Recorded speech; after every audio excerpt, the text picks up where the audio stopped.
وحی کی نمائندگی نہ ہو، جب تک وحی کی نورانیت سامنے نہ ہو، علم آپ کا پاک دامن حاوی نہیں بن سکتا، علم آپ کو گمراہ کر دے گا۔ اس لیے جب علم حاصل ہو تو اس کی حفاظت وحی کے نور سے کرو، اس کی حفاظت قرآن کے نور سے کرو، ورنہ علم تمہیں متکبر، بہت بڑے بڑے علماء دیکھیں جو تکبر میں شیطان کے بہت زیادہ بڑھ جاتے اور اس کے بعد ان کا علم دنیا کو فائدہ نہیں پہنچاتا، نقصان پہنچاتا۔ تو اس لیے یہ علم جو ہے، یہ آدم کو علم جو دیا گیا تھا اور اس کے بعد سجدہ کروایا، شیطان نے جب سجدہ نہیں کیا، آگے ہم اس کی آیات پڑھیں گے، میں آپ کے سامنے بیان کر دوں۔ جب اللہ نے پوچھا تو نے کیوں سجدہ نہیں کیا، تو اس نے ایک بہت عجیب و غریب بہانہ کیا، خلقتنی من النار وخلقتہ من الطین، کہ مجھے، میں اس سے بہتر ہوں کہ تو نے مجھے آگ سے پیدا کیا ہے اور تو نے اس کو مٹی سے پیدا کیا ہے۔ یہ غلط فہمی، اس کی غلط فہمی نہیں تھی بلکہ وہ جھوٹ بول رہا تھا، یہ اس کی ہمدرمی تھی، اور یہ جب اس کی ہمدرمی میں اضافہ ہوا اسے بارگاہ خداوندی سے نکال دیا گیا۔ اچھا، بجائے اس کی کوئی شرمندہ ہوتا اور توبہ کرتا، استغفار کرتا، پروردگار تو تواب الرحیم ہے، توبہ قبول کر لیتا۔ اگر شیطان اس کو سجدے میں گر جاتا، توبہ کرتا، اللہ سے معافی مانگتا، اللہ تعالیٰ اس کی توبہ قبول کر لیتا، اس کو غلطی ہو گئی، چلو کبھی تکبر کر لیا، لیکن اس نے نہ توبہ کی، نہ استغفار کی، نہ اپنی غلطی مانی اور اکڑ گیا۔ بجائے شرمندہ ہونے کے، بجائے اپنی غلطی کی معافی مانگنے کے، اس نے کیا کہا کہ صرف ایک بات کی درخواست کی کہ خدایا مجھے رہتی دنیا تک کی مہلت عطا فرما اور زندگی عطا فرما۔ شیطان جو تھا دراصل جن تھا، فرشتہ نہیں تھا۔ کانا من الجن، قرآن نے صاف کہا شیطان جنوں میں سے تھا، اور وہ عبادت کر کے فرشتوں کی صف میں شامل ہو گیا تھا۔ اتنا بلند مقام اس نے حاصل کر لیا تھا، اور علم بھی بہت تھا اس کو، عبادت بھی بہت تھی، فرشتوں کی صف میں شامل ہو گیا تھا وہ، اور وہ جنات میں سے تھا۔ لیکن اچھا، جب اس نے یہ سب کچھ کیا تو اس کو اپنی عبادتوں کا ذوق تھا، میں نے اتنے سال عبادت کی ہے، تو اس عبادت کا تو صلہ مجھے کچھ ملنا چاہیے۔ اس عبادت کے صلے میں اس نے پروردگار عالم سے کہا کہ مجھے تو مہلت دے، مجھے مہلت دے۔ اچھا، اور اس کے بعد یہ دیکھیے اس کی کتنی بڑی جسارت کہ جس کو تو نے، یہ جو میرا دشمن ہے جو تو نے بنایا ہے، جس کو تو نے مجھ پر فضیلت دی ہے، جس کے سامنے تو نے مجھے جھکنے کے لیے کہا ہے، میں اس کو اس کی اولاد کو بہکاؤں گا، میں اس کو اس کی اولاد کو بہکاؤں گا، تو مجھے مہلت دے۔ تو دیکھیے مہلت عطا ہوئی، لیکن ہمیشہ ہمیشہ کی مہلت عطا نہیں ہوئی، وقت معلوم تک کی مہلت عطا ہوئی۔ فرمایا جا تجھے وقت معلوم تک کی مہلت عطا ہوئی۔ پھر اس نے کیا کہا کہ میں صراط مستقیم پر بیٹھوں گا اور چاروں طرف سے ان کو بہکاؤں گا اور ان کی اکثریت شکر گزار نہیں رہے گی۔ صراط مستقیم پر بیٹھے گا وہ۔ شروع میں تو اس کا گناہ صرف یہ تھا کہ اللہ کا حکم ماننے سے انکار کیا تھا، اس کے بعد اس سے بھی بڑا گناہ کہ اللہ کے سامنے ہی آدم کو بہکانے کی بات کر رہا ہے، کوئی وہ دھمکی دے رہا ہے۔ اللہ کا نے یہ فرمایا کہ یہاں سے بدترین ذلت کے ساتھ نکل جا اور میں تجھ سے اور تیرے پیروکاروں سے جہنم کو بھر دوں گا۔ اچھا، سامنے سے بہکانا، اس نے کہا میں چاروں طرف سے آؤں گا، میں سامنے سے آؤں گا، میں پیچھے سے آؤں گا، میں داہنے سے آؤں گا، میں بائیں سے آ کے تیری اس کی ذریت کو بہکاؤں گا۔ سامنے سے بہکانا کیا ہے کہ آخرت کو بھلا دوں گا، یہ معصومین کی تفسیر ہے۔ پیچھے سے بہکانا کیا ہے کہ مال اور اولاد کی محبت اس طرح ان کے دلوں میں جاگزی کر دوں گا کہ یہ راہ حق سے ہٹ جائے گا۔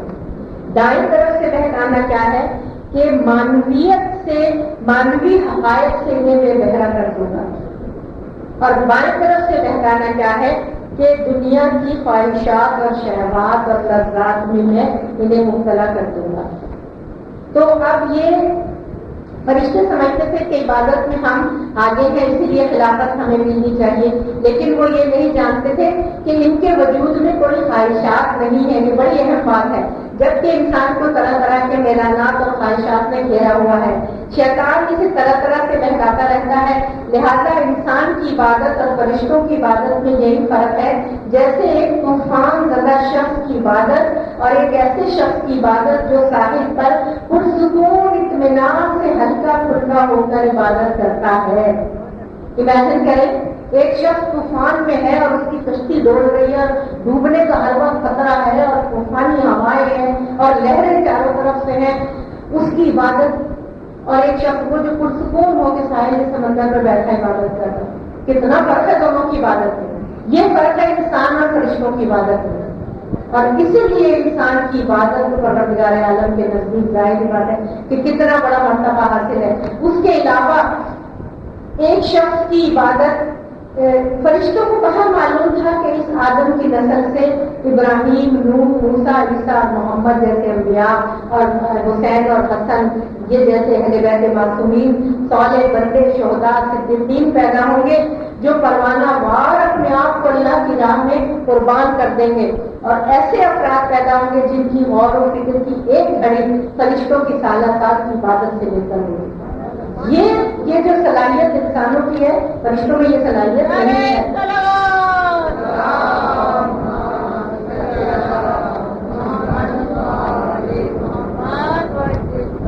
فرشتوں نے 3 چیزوں کا سہارا لیا تھا نا کہ اگر تو آدم کو اس لیے فضیلت دے رہا ہے کہ یہ عبادت کرے گا تسبیح، تو ہم تیری تسبیح بیان کرتے ہیں. ہم تیری اگر تو یہ سمجھتا ہے کہ اطاعت یہ کرے گا ہم تیری حمد بیان کرتے ہیں. اور اگر تو یہ چاہتا ہے کہ تقدیس کی جائے، پاکی بیان کی جائے، تو ہم خود کو بھی پاک رکھتے ہیں، زمین کو بھی پاک رکھیں گے. جب کہ یہ زمین کو جو ہے وہ آلودہ کرے گا، فساد پھیلائے گا.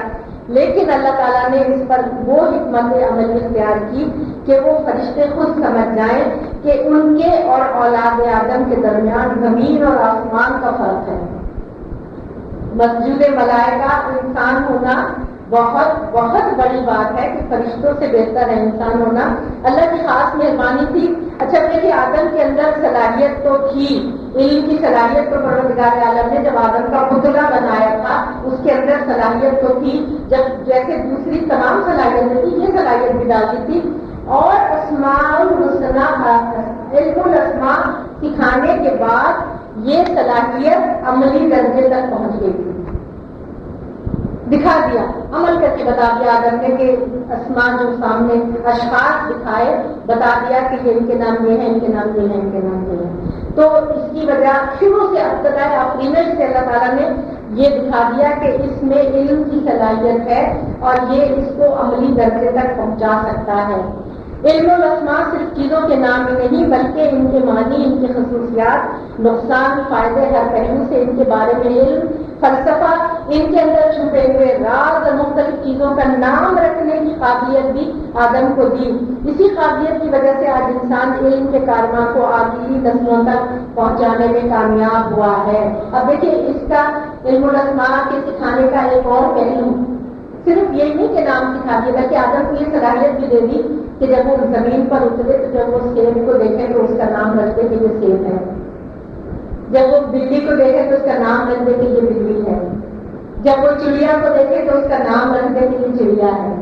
یہ وہ صلاحیت ہے جس کی وجہ سے علم کا کاروان ہزاروں لاکھوں کروڑوں لائبریریوں اور کتابوں کے انسائکلوپیڈیا کی شکل میں آج ہمارے پاس موجود ہے.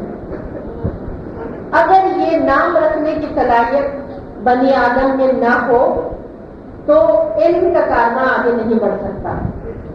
اچھا یہی وجہ ہے کہ مختلف علوم کی ٹرمینالوجی بھی مختلف ہے. جب کوئی دیکھیے فزکس کیمسٹری جو بچے پڑھتے ہیں ان کی ٹرمینالوجی اور ہے. ہم پانی کہتے ہیں وہ H2O کہتے ہیں. کیا وجہ ہے؟ یہ نام رکھنے کی وہ صلاحیت جو آدم کے اندر اللہ تعالیٰ نے رکھی تھی اور یہی جوہر ہے کہ جس کے بلبوتے پہ انسان ترقی کرتا ہے. ایک آیت امانت بڑی مشہور آیت ہے قرآن حکیم کی کہ جب ہم نے اپنی امانت کو پہاڑوں، زمینوں، آسمانوں پر رکھا تو وہ ڈر گئے، پیچھے ہٹ گئے، انہوں نے نہیں اٹھایا اور انسان نے اٹھا لیا. انہو کان ظلوما جہولا، کہ یہ ظالم بھی تھا اور یہ جاہل بھی تھا. اب دیکھیے ایک تو امانت اٹھائی بیچارے نے، اس کے بعد اس کو ظالم اور جاہل کہا جا رہا ہے.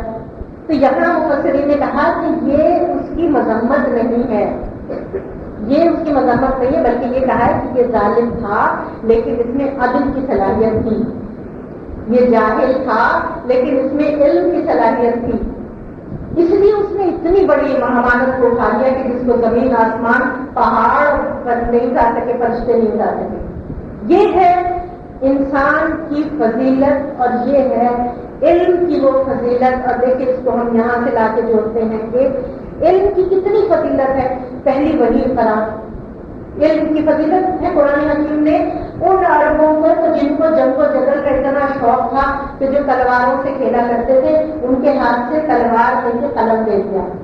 ان کو کہا کہ علامہ بالقلم، قلم اور علم کی فضیلت رکھتے فرمایا کہ انا مدینۃ العلم وعلی بابھا، میں علم کا شہر ہوں اور علی اس کا دروازہ ہے. تو کیا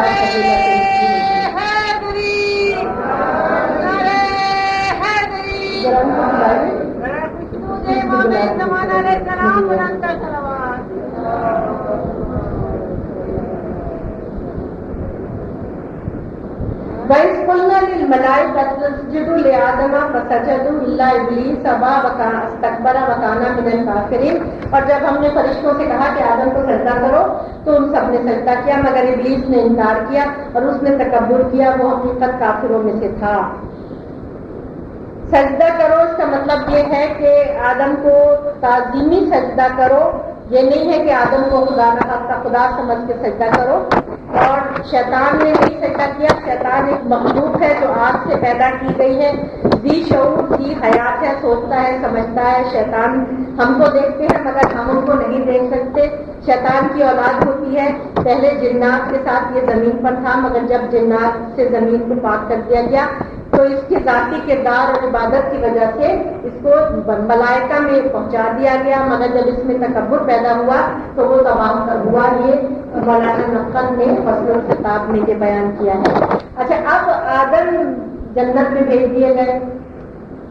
وَقُلْنَا يَا آدَمُ اسْكُنْ أَنْتَ وَزَوْجُكَ الْجَنَّةَ وَكُلَا مِنْهَا رَغَدًا حَيْثُ شِئْتُمَا وَلَا تَقْرَبَا هَٰذِهِ الشَّجَرَةَ فَتَكُونَا مِنَ الظَّالِمِينَ. پھر ہم نے آدم سے کہا تم اور تمہاری بیوی دونوں جنت میں رہو اور یہاں جیسا تمہارا دل چاہے مزے سے اور بے فکری کے ساتھ جو چاہو کھاؤ پیو، مگر دیکھو اس درخت کے پاس نہ جانا ورنہ تم حد سے آگے بڑھ جانے والوں میں سے ہو جاؤ گے.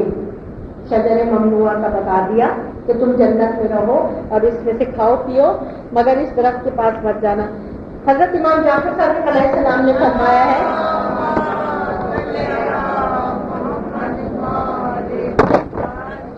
جنت سے مراد یہاں دنیا ہی کا ایک باغ تھا، یہ آخرت کی جنت نہیں تھی. کیونکہ اگر آخرت کی جنت میں ہوتے تو وہاں سے نکلنے کی کوئی مطلب نہیں تھا، کیونکہ وہ ابد الآباد کی جنت ہے، اس میں ٹائم اینڈ اسپیس نہیں ہے. یہ آخرت کی جنت نہیں تھی، یہ دنیا ہی کا تو بہت اعلیٰ ترین بہت شاندار ایسا باغ تھا جہاں نعمتیں تھیں اور جہاں سکون تھا، اطمینان تھا. یہ آدم کا ایک یہ ٹریننگ پیریڈ ایک ٹرانزٹ تھا، کیونکہ دیکھیے آدم کو بنایا تو زمین کے لیے تھا نا. اب تھوڑے دن کے لیے انہیں ایسے باغ میں رکھ دیا گیا کہ جہاں ان کو تھوڑی سی پریکٹس ہو جائے کہ عالم بالا کے علاوہ جب عالم مادی میں وہ آئیں گے تو کیا ہوگا، کیسے ہوگا. اچھا، ایک اور بڑی خوبصورت بات مجھے کسی بڑے بزرگ نے بتائی ہے کہ اب جب ہم آگے جا کے دیکھیں گے تو وہ جو لباس جنت کا ذکر ہے وہ بھی بڑی دلچسپ بات ہے، میں بتاؤں گی آپ کو. اور مولانا نے فرمایا کہ 8ویں امام نے کہ جب حضرت آدم اور حوا سے کوئی گناہ منافی عصمت نہیں ہوا، خدا نے ان کو درخت کے قریب جانے سے روکا تھا اور یہ نہیں فرمایا تھا کہ اس درخت کی جنس سے کوئی چیز نہ کھانا. آدم اور حوا اس درخت کے قریب ہرگز نہیں گئے، البتہ شیطان کے دھوکے اور قسم کھانے کی وجہ سے اس جنس کے ایک درخت سے کچھ کھایا، لہذا کوئی گناہ نہیں کیا. تو ویسے بھی یہ بات ہے کہ ظاہر ہم انبیاء علیہ السلام کی عصمت کے قائل ہیں. توریت اور انجیل کی طرح جو انہوں نے انبیاء علیہ السلام کے بارے میں جو بہت نازیبا باتیں ایسی ہیں کہ بیان بھی نہیں کیا جا سکتا. قرآن حکیم میں اگر اس قسم کے بھی واقعات ہیں تو ہم اس کو ترک اولا کہتے ہیں کہ ترک اولا یعنی کہ بہتر چیز کے علاوہ جو کیا، جیسے کہ حضرت یونس علیہ السلام سے ہوا یا حضرت آدم علیہ السلام سے ہوا. لیکن کیا ہوا کہ منع تو کر دیا تھا اللہ تعالیٰ نے. آخرکار شیطان نے ان دونوں کا قدم پھسلا کر انہیں اس حالت میں کہ جس میں وہ تھے نکلوا کر ہی چھوڑا. تو ہم نے حکم دیا کہ اب تم سب یہاں سے اتر جاؤ، تم ایک دوسرے کے دشمن ہو، تمہیں ایک خاص وقت تک زمین میں ٹھہرنا ہے اور وہیں تمہیں فائدہ اٹھانے کا ایک اور موقع ہوگا. اب آدم کو جنت سے نکال دیا گیا. بڑی طویل بحث ہے، تو وہاں اس طویل بحث میں یہ ہے کہ باغ تھا، محنت مشقت نہیں تھی، لیکن اللہ کا خاص درخت سے روکنا صرف ایک نصیحت تھی. ناصحانہ مشورہ تھا جس کے نہ ماننے سے کچھ منطقی نتائج سامنے آنے والے تھے. جیسے ڈاکٹر اگر مریض کو کچھ چیزیں کھانے سے منع کرتے، اگر کوئی السر کا مریض ہے اور ڈاکٹر منع کرے کہ بھائی مرچیں مت کھائیے گا ورنہ آپ کو بہت تکلیف ہو جائے گی، اور اگر وہ مرچیں کھائیں تو ان کو یقیناً تکلیف ہوگی. اب اگر وہ نہ مانے گا تو کچھ تکلیف ہوگی. اس لیے خدا نے آدم سے کہا دیکھو کہیں ایسا نہ ہو کہ یہ درخت کے پاس جانا تم دونوں کو بہشت سے نکالنے کا باعث ہو جائے اور تم جس کی وجہ سے مشقت میں گرفتار ہو جاؤ. یہاں تو تمہارے لیے ہے کہ تم بھوکے بھی نہیں ہو، برہنہ بھی نہیں ہو، پیاس بھی نہیں لگتی ہے، دھوپ کی تکلیف بھی نہیں اٹھانی پڑتی ہے. وہاں کوئی کھانے پینے کے لیے بھی مشکل نہیں پیش آتی تھی. درخت تھے، پھل تھے، حضرت آدم اور حوا توڑتے تھے، کھاتے تھے، پیتے تھے، گھومتے تھے، پھرتے تھے، مزے کرتے تھے، جنت کے باغ میں بہت انجوائے کرتے تھے. لیکن یہی کہا گیا تھا کہ اگر اس درخت کے پاس گئے تو تم پھر جنت سے نکل جاؤ. لیکن شیطان نے کیا کیا تھا کہ شیطان نے قسم کھائی تھی. شیطان نے جو بہکایا تھا نا تو وہ قسم کھا کے بہکایا تھا اور یہ کہا تھا کہ میں قسم کھاتا ہوں کہ یہ تمہیں اس لیے منع کیا گیا ہے کہ اگر تم یہ کھا لو گے تو تم فرشتے ہو جاؤ گے، ہمیشہ ہمیشہ یہاں رہ جاؤ گے. لیکن اللہ تعالیٰ تمہیں یہاں نہیں رکھنا چاہتا، تم اس میں سے کھا لو تاکہ تم فرشتے ہو جاؤ، تم جنت دنیا کی مصیبتوں سے بچ جاؤ. یہ شیطان نے قسم کھائی اور اس کے بعد ان کو جو ہے وہ نیچے ظاہر کے جب کر کے اولا ہوا تو لباس جنت اتر گیا. اب یہ لباس جنت کیا ہے؟ کچھ تفاسیر نے یہ بتایا کہ جیسے یہ ہمارے ناخنوں کا مادہ ہوتا ہے نا، اسی طرح کا ہلکا سا کوئی پلاسٹک قسم کی کوئی قدرتی چیز تھی جو انسان کے جسم کو ڈھانپے ہوئے تھی. واللہ عالم بالصواب، یہ میں نے کہیں پڑھا ہے، کہیں سنا ہے، میری اپنی کوئی اس میں نہیں ہے، لیکن یہ سینس کرتی ہے یہ بات. وہ جسم کے اوپر پوری نیچرل ڈریس کی طرح سے تھی. جب وہ شجر ممنوعہ کا وہ کھایا تو وہ کریک ہو کے گر پڑا، اور اڑیاں ہو گئے اور پھر جنت کے پتوں سے اپنے آپ کو ڈھانپنے لگے. اس میں بڑے فلسفے ہیں اور اس میں بہت گہرائیاں ہیں اور اس میں بہت بحثیں ہیں. ہمارے پاس اتنا وقت نہیں ہوتا ہے ایک گھنٹے میں کہ ہم تمام مفسرین کے تمام فلسفیوں کی بحث، کیونکہ یہ بحث وہ بحث ہے جو کہ کرسچنس میں بھی ہے، یہ بحث وہ بحث ہے جو یہودیوں میں بھی ہے، یہ بحث وہ بحث ہے جو ہندوؤں میں بھی ہے. سب آدم کی اولاد ہے، سب اپنے اماں اور ابا کی اولین کیفیت کو جاننا چاہتے ہیں اور پتہ کرنا چاہتے ہیں کہ کیوں آئے، کہاں سے آئے، کیا ہوا تھا. سب پر اپنی اپنی انٹرپریشن کرتی ہیں، لیکن یقیناً ہم اسی انٹرپریشن پہ یقین رکھتے ہیں جو قرآن حکیم ہمیں دیتا ہے.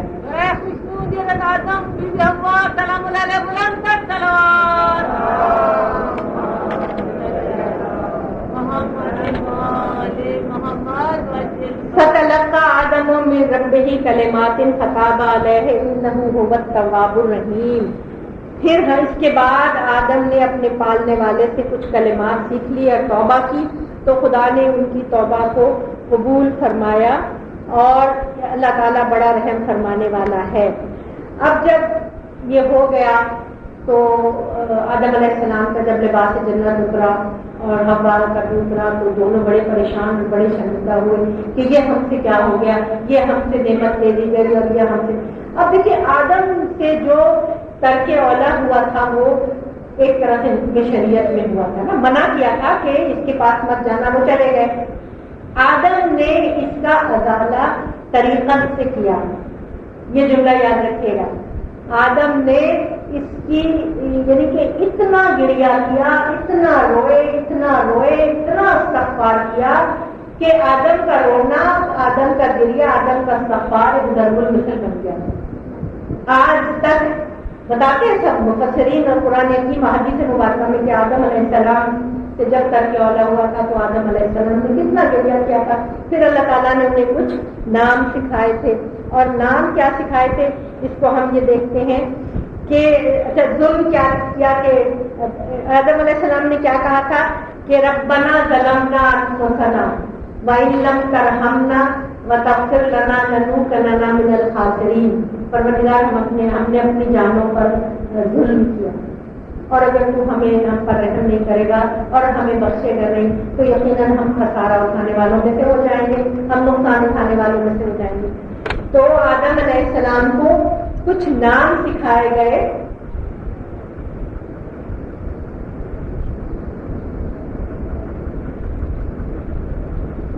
نام سکھائے گئے اور ان ناموں سے آدم علیہ السلام نے توبہ کی. کہا جاتا ہے کہ معصومین کے جو نام تھے اور معصومین کے نام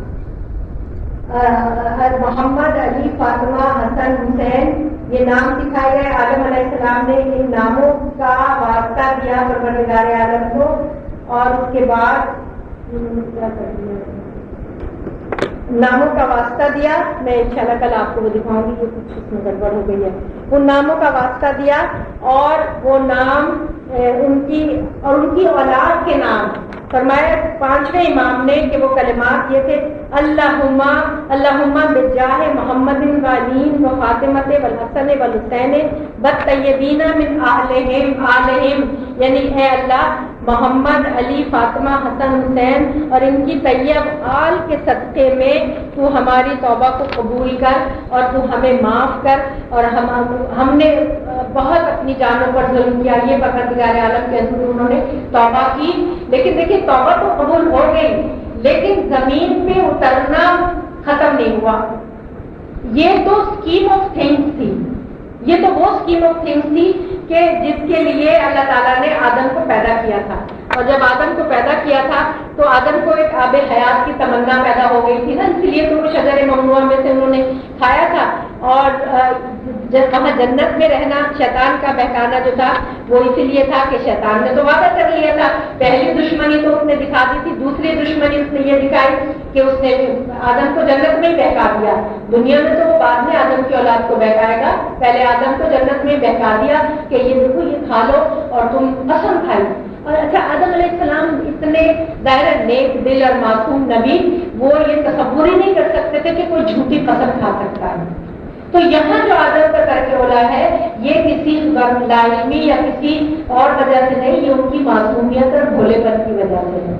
آج دنیا میں بھی یہ ہوتا ہے نا کہ بہت سے نیک لوگ اتنے نیک دل ہوتے وہ یہ تصور ہی نہیں کر سکتے کہ کوئی جھوٹ فریب مکر ہمارے ساتھ کرے گا تو وہ دھوکہ بھی کھا جاتے. یہی آدم علیہ السلام کا حال تھا کہ انہوں نے اس لیے شیطان کی بات کو مان لیا تھا. اچھا زمین کی وہاں پہ جو ٹرانزٹ تھا، جو ٹریننگ پیریڈ تھا، وہ کس لیے تھا؟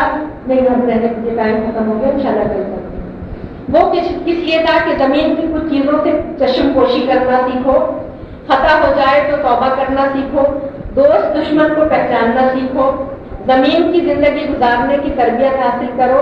اور یہ جنت میں ان کے لیے یہ تربیتی پروگرام رکھا تھا پروردگار عالم نے تاکہ تمہیں دوست دشمن کی بھی پہچانو. زمین کی زندگی بڑی مشکل زندگی ہونے والی ہے. آدم کو خواب و خیال میں بھی نہیں تھا کہ جب زمین پہ آئیں گے اور میری اولاد کو یہ سب کچھ اس کا سامنا کرنا پڑے گا جس کا سامنا انسانوں کو کرنا پڑا ازل سے لے کر جو آج ہم جس سے گزر رہے ہیں. تو آدم علیہ السلام نے یہ کہتے ہیں کہ 2 درختوں سے کھایا تھا. یہ بڑی مفسرین کی بڑی دلچسپ تفسیر ہے کہ ایک مادی شجر ممنوع تھا جو گندم کہتے ہیں، گندم تھا وہ جو کھایا تھا، اور ایک مانوی شجر ممنوع تھا اور وہ تھا شجر حسد. مفسرین نے لکھا ہے، دیکھیے میں اس کتاب کا حوالہ دے رہی ہوں. آدم میں اپنے بلند مرتبے کا احساس تھا. جب دیکھا فرشتوں نے مجھے سجدہ کیا، اللہ نے مجھے علم الاسماء عطا کیے، اپنے بلند مرتبے کا یقیناً احساس تھا دوسری مخلوقات کے مقابلے میں. لیکن جب ان کو یہ بتایا گیا کہ تمہاری اولاد میں سے محمد وآل محمد جیسے بلند مرتبہ لوگ آنے والے ہیں، تو ان کے اندر وہ کیفیت پیدا ہوئی جو حسد سے مشابہ تھی. حسد نہیں تھا، حسد یہ حرام حسد نہیں تھا، حسد سے مشابہ تھی. اور یہ کہ میرے سے بھی بڑا کسی کا مرتبہ ہوگا، اور حالانکہ انہی کی اولاد میں سے ہونے والے تھے، لیکن یہ جو پیدا ہوئی تھی اس کی وجہ سے اس کو کہتے ہیں یہ شجر ممنوع مانوی تھا، اور گندم جو تھا وہ شجر ممنوع مانوی تھا. اور جس کے بعد وہ دنیا میں آئے. انشاءاللہ کل ہم پریزنٹیشن دیکھیں گے کہ دنیا میں آنے کے بعد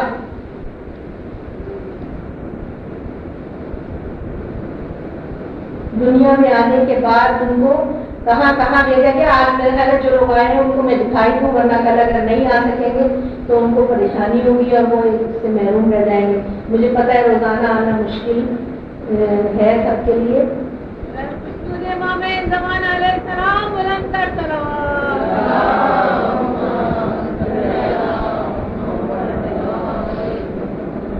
مفسرین کے اس میں تھوڑا سا اختلاف ہے. وہ کچھ لوگ کہتے ہیں کہ سری لنکا میں اترے تھے حضرت آدم علیہ السلام, اور سری لنکا میں ایک پہاڑی ہے جہاں پہ نشانی بھی ہے حضرت آدم علیہ السلام کی, اور سری لنکا کے کچھ درختوں میں اتنی خوشبو ہے کہ لوگ کہتے ہیں کہ یہ خوشبو جو ہے یہ جنت کے وہاں کی خوشبو ہے. کچھ لوگ کہتے ہیں کہ آدم علیہ السلام عرفات میں مکہ میں اترے تھے. یہاں جو نقشہ دکھایا گیا ہے یہ دیکھیے, یہ جو نقشہ دکھایا گیا ہے یہ مکہ مکرمہ جو سرخ دکھایا گیا ہے یہ آدم علیہ السلام کا ہے. جیسے اوپر لکھا ہے نا کہ سیلون یا سری لنکا, مکہ مکرمہ اور جدہ.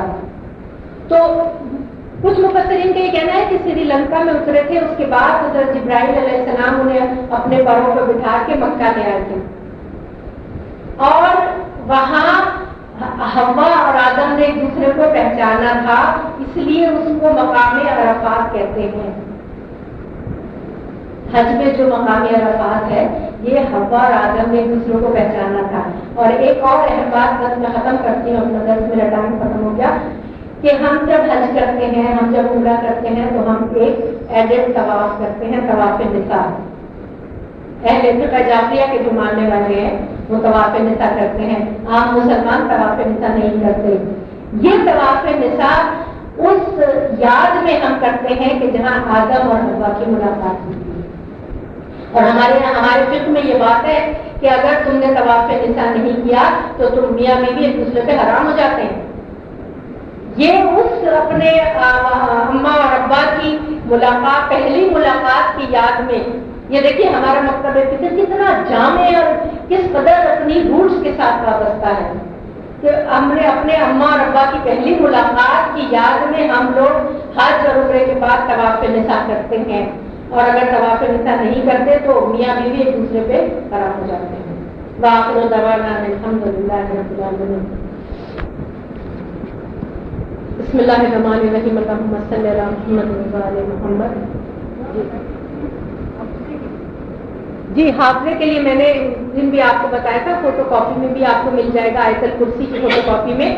اتوار کے دن 2 رکعت نماز ادا کریں اس نیت کے ساتھ کہ اس ارادے کے اور دعا کے ساتھ کہ پروردگار آخر وقت تک مجھے ہوش و حواس اور عقل کے ساتھ, صحت کے ساتھ, سلامتی کے ساتھ آخری عمر تک رکھنا کہ میں کسی کی محتاج نہ ہوں اور مجھے نسیان یا بھول کا عارضہ نہ پیش آ جائے اور میرے ہوش و حواس جو ہے وہ خراب نہ ہو جائے. اس کے لیے 2 رکعت نماز ہے. پہلی رکعت میں الحمد کے بعد آیت الکرسی, اس کے بعد سورہ اعلیٰ, 30ویں پارے میں سورہ اعلیٰ ہے. سبح اسم ربک الاعلی الذی خلق فسوی والذی قدر فہدی والذی اخرج المرعی فجعلہ غثاء احویٰ سنقرئک فلا تنسیٰ.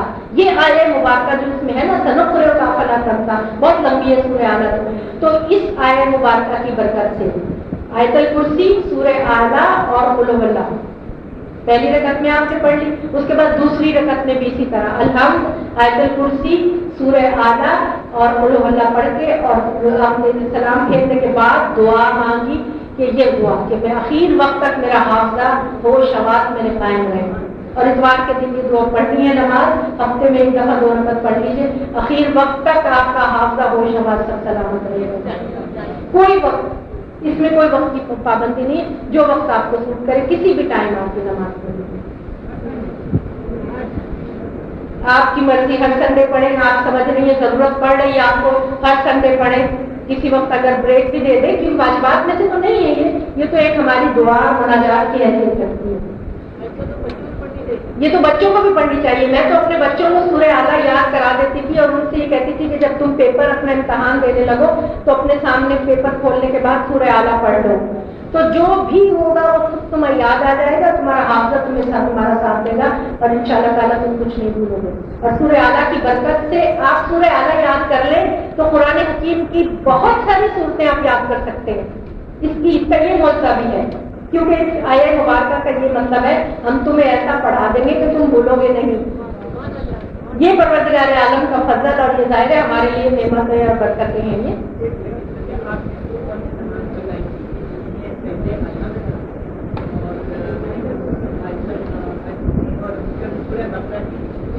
نہیں وہ نماز نہیں تھی، وہ دعا ہے. دعا ہے سورہ بقرہ کی پہلی 4 آیات پڑھیں وہاں تک اولئک هم المفلحون تک، اس کے بعد آیت الکرسی، اس کے بعد سورہ بقرہ کی آخری 3 آیات، آخری 3 آیات، ہاں وہاں سے لے کے اور